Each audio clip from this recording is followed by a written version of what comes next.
Alright, I'm gonna be honest, I'm very impressed with this. This is a Pimax Crystal Light, one of the latest headsets available from Pimax. What is made to be the cheaper and more affordable version of the Pimax Crystal series, the high-resolution hybrid PCVR standalone headset. We reviewed that one on the channel, it was a big meh, but hey, it seems like they really learned a lesson, and the weird thing is that the cheaper one feels actually an upgrade from the top specs counterpart.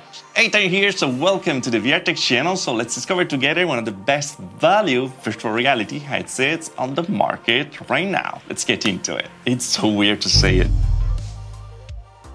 Alright, here we are. I don't want to really bore you with the long unboxing video, as here not many things changed from the Pimax Crystal. Weirdly enough, they're actually using the same box, but you're gonna find other stuff instead of the batteries that were needed with the Pimax Crystal. Because let's remember, the idea of the Pimax Crystal was to have an hybrid PCVR standalone headset. Apparently, we were never able to actually make a standalone part work properly. Still, right now, it's completely broken.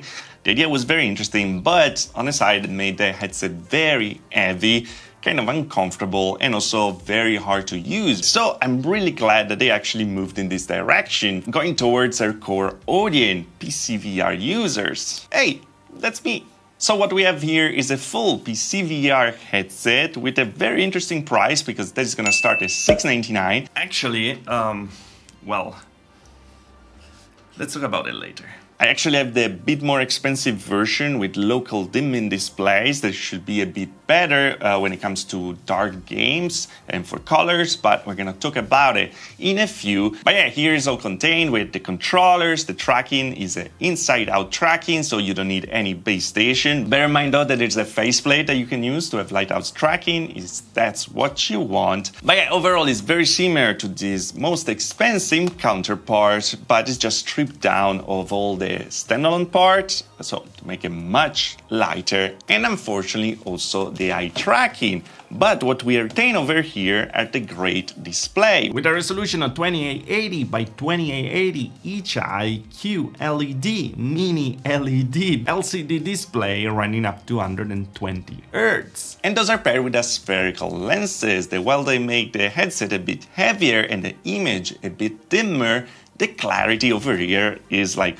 off the scale. It really looked very, very, very good. And to be honest, this resolution is already pretty hard to run on a very powerful PC with a 4090 in simulators of big games. So I don't know how much we can go over that. There's a super version that is coming soon with an even higher resolution panel. But yeah, I don't really understand the need of it right now. Please, Pimax, prove me wrong. Also, another reason why we have great clarity is because we are using a cable with a display port to connect to our PC. So we don't have decoding and encoding like it happens with, standalone headsets. But here, the resolution is straight to your eye. So the colors don't have any color bending. And well, everything looks extra crisp. Little detail, because we are talking about the cable here, it's pretty big and pretty heavy, and while they try to run it on the back with the strap, well, it's still heavy and you can feel it all the time. It's just weird because on the original Crystal the cable wasn't that big. I guess they had to cut costs somewhere. Is it all perfect on the visual front? Well, actually,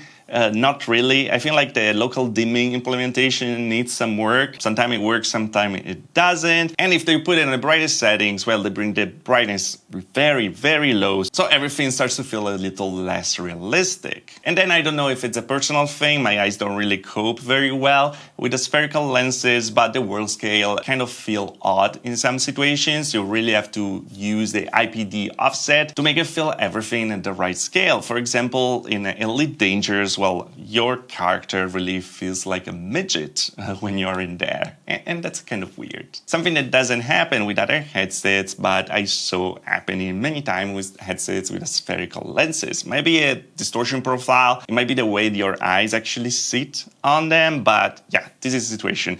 Overall though, the sweet spot is crazy big. The clarity around the edges is very good, so you can actually look around without any problems. And yeah, to be honest, this is one of the best visuals I ever had in VR. I mean, we came a long way from the original Rift and the Vive. Is it good for comfort though? Well, this thing is still very big. It's better than the original Crystal because it's much lighter than that. But at the same time, it feels a little less balanced. While the comfort on your face is pretty good, I feel like they really need to rethink the strap. But yeah, it's just not the best. Also, the audio it comes with is pretty dreadful. There's an upgrade for better speakers, but it could be something fixable via software through some equalization, so hopefully something that happens in the future.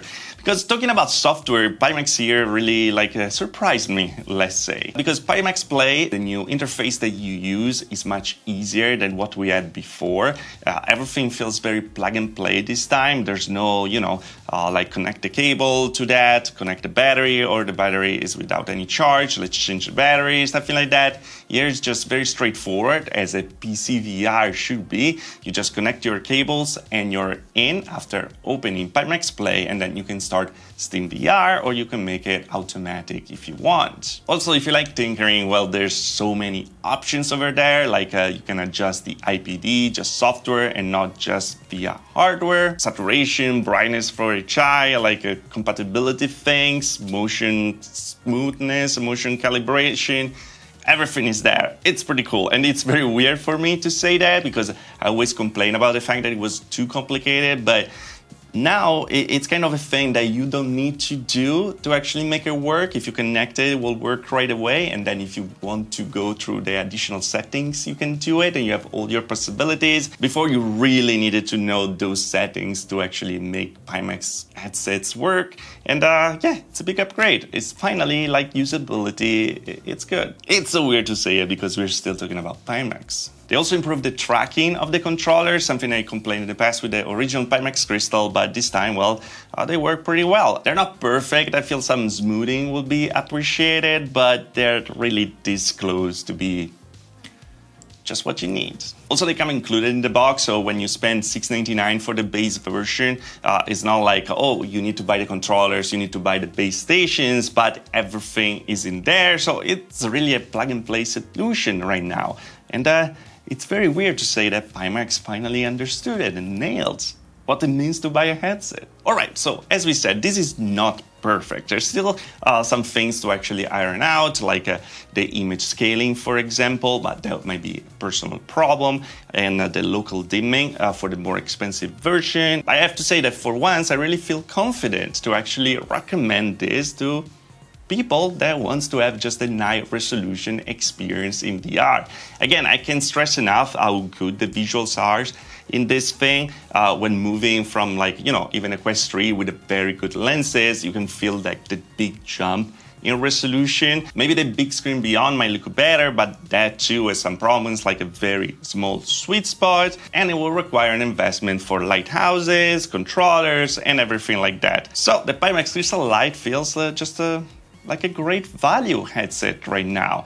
There's not much on the market at the price point brings like this kind of experience, an all-included experience that you can use with your PC. Bear in mind, you're gonna need kind of an expensive PC to run this in the right way, because yeah, you can downscale the image, but if you want the best of it, well, having 100% resolution really makes a difference and make everything feel super realistic indeed. I mean, I feel really weird to say it, but they actually did it. This is a good one. Still big, bulky, and could be more comfortable, but there are really few headsets that can give you this quality of visuals, and none of those is on this price range. Also, by the way, if it's important for you, the microphone is very good. There's no auto PD like on the regular Crystal, but you can move there with your hand. It's completely fine. And while there's no eye tracking for foveated rendering, you can actually use fixed foveated rendering and have a boost in performance. Also, they're arriving with native OpenXR support. They have it in the latest beta. So that's very interesting for some games like Microsoft Flight Simulator. They're really starting to move in the right direction. I really hope they're going to start to make these things smaller, but still retain great quality and maybe move to a different technology that is not spherical lenses, because those are kind of a thing of the past. And, other type of lenses are the way to go. All right, so editing wood over here again. I want to update you on the situation because, of course, it's Pimax. There are some oddities, and I actually mentioned during the video many times the 699 version, but then like it doesn't seem to exist anymore. Apparently is coming soon, out of stock. I actually reached out to Pimax and they said that because everyone is actually ordering the local dimming version, how convenient. They actually not planning to replenish that anymore. Do I still consider it a great value? Yes, absolutely. It's still a great price. Actually, local dimming adds a bit. Hopefully they can work on it to make it even better, and apparently they're doing that with the new sliders and everything.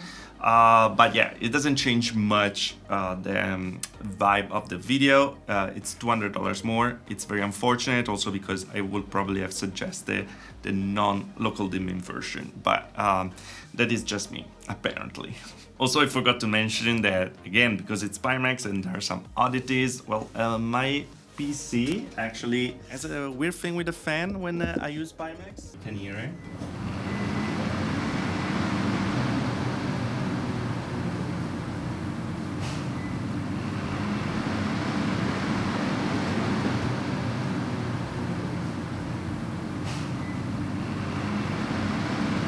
Comes and goes, comes and goes, comes and goes, even if, you know, it's not actually using any Steam VR or anything like that. It's just connected with the screen off.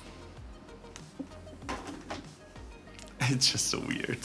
But yeah, here we have it, guys. I know that I'm a bit late to the party, but I finally was able to try this out, and I wanted to give you my impressions. Let me know what you think about it in the comments below. Were you actually considering the Pimax Crystal Light, or are you waiting for something even fancier? If you want to check it out, it's going to be in the description anyway. And yeah, if you really like the video, if you didn't like this video, please like, subscribe to the channel for more VR tech, and I see you guys next video.